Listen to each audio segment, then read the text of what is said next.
Москвадан Казакстанга 5 пересадка үйүңүздөрдөн барып алып кетебиз. Кирди чыкты кылабыз жана жолдо документтериңиздерге да жардам беребиз. Машинабыз таза жана ыңгайлуу. Сиздерди жолдо чарчатпай, аман эсен алып барып келет. Сиздердин кызматыңыздарда өз ишин мыкты билген тажрыйбалуу Эрнис. Андыктан төмөнкү номерлерге чалыңыздар, жазыңыздар. 89 296 544 564 89 250 17 16 16.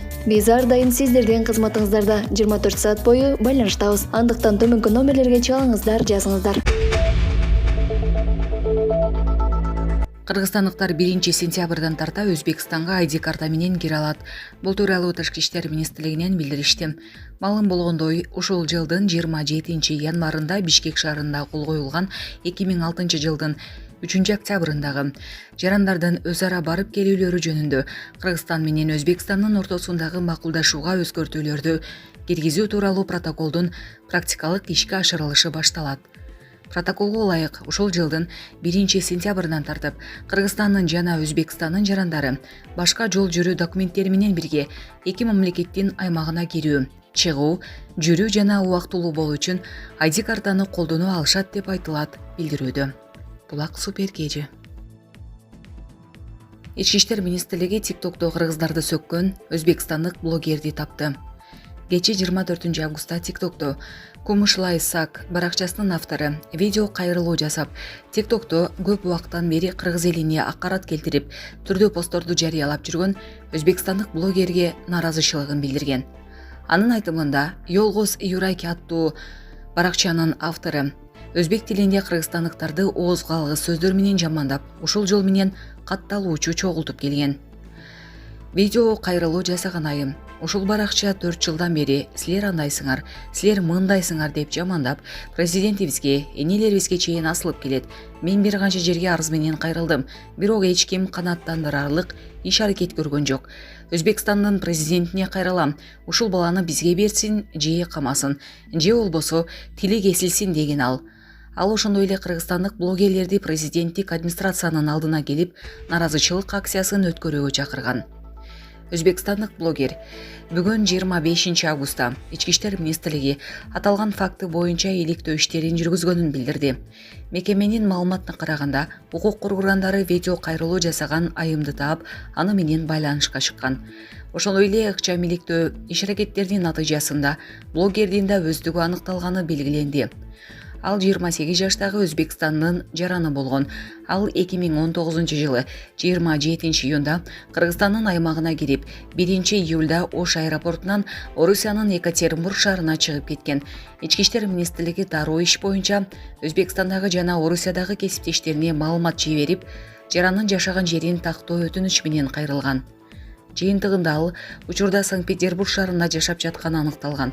Ошол эле күнү өзбекстандык жаран интернет аркылуу жалпы кыргыз элинен кечирим сураганы кабарланды. Ички иштер министрлиги аталган иш кечирим суроо менен эле бүтүп калбасын маалымдады. Мекеменин маалыматына ылайык, учурда бардык экспертизалар дайындалып, тергөө иштери уланууда. Өзбек жаранынын жоругуна сөзсүз түрдө юридикалык баа бериле турганы айтылды. Булак Супер Кежи.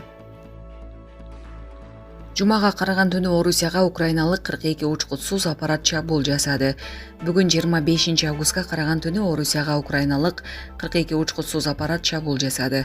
Анын 33-ü радиоэлектрондук күрөш каражаттары менен жок кылынса, 9-у атып түшүрүлгөн. Бул тууралуу аталган өлкөнүн коргоо министрлиги кабарлады. Крымдын аймагынан 9 аппарат жок кылынып, 33-ü максатына жетпей талкаланды деп айтылат билдирүүдө. Буга чейин Севастопольдо да бир нече аппарат жок кылынганы, жабыркагандар жана кыйраган инфраструктура болбогону кабарланган. Мындан тышкары түндө Калуга облусунун асманында украиналык ПВО С-200 комплексинин ракетасы атып түшүрүлгөнү айтылды. Булак Супер Кежи. Дональд Трамп AQShnын тарыхында түрмөдөгү сүрөтү бар алгачкы президент болду. AQShnын экс-президенти Дональд Трамптын түрмөдөн тартылган сүрөтү X социалдык тармагына мурдагы твиттер жарыялангандан кийин 1 сааттын ичинде 16 миллион көрүүнү топтоду.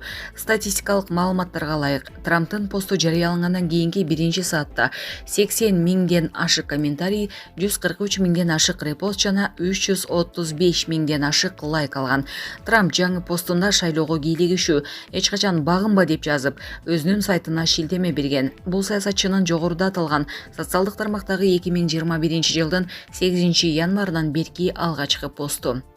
2021 жылдын январында Капитолийге чабуул жасалгандан кийин администраторлор анын аккаунтун жаап салмайынча Трамп бул социалдык тармакта активдүү колдонгон.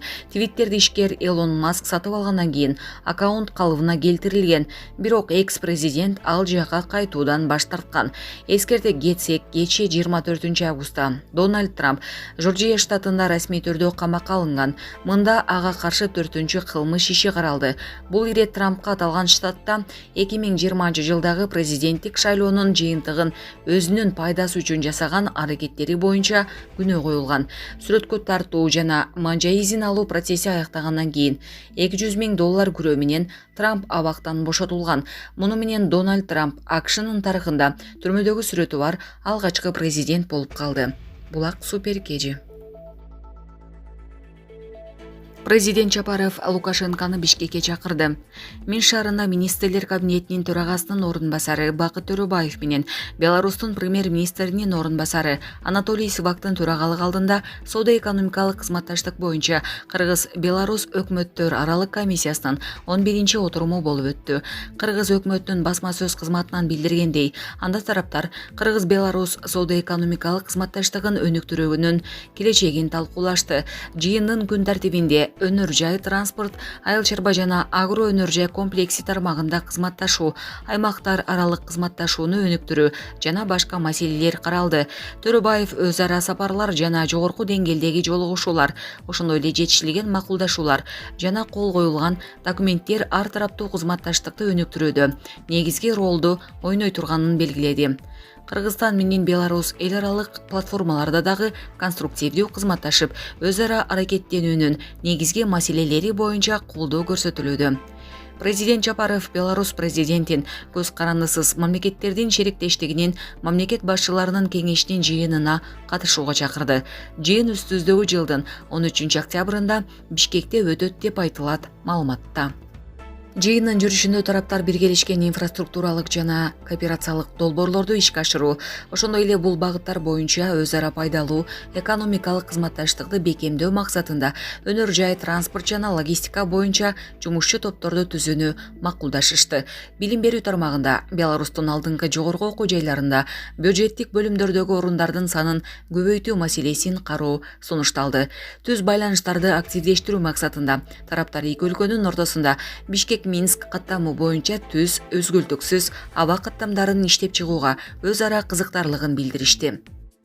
Өнөр жай кооперациясын жана жер казынасын пайдалануу жаатындагы кызматташтык жагынан министрлер кабинетинин төрагасынын орун басары Кыргызстандагы ресурстук базанын чоң потенциалын белгиледи.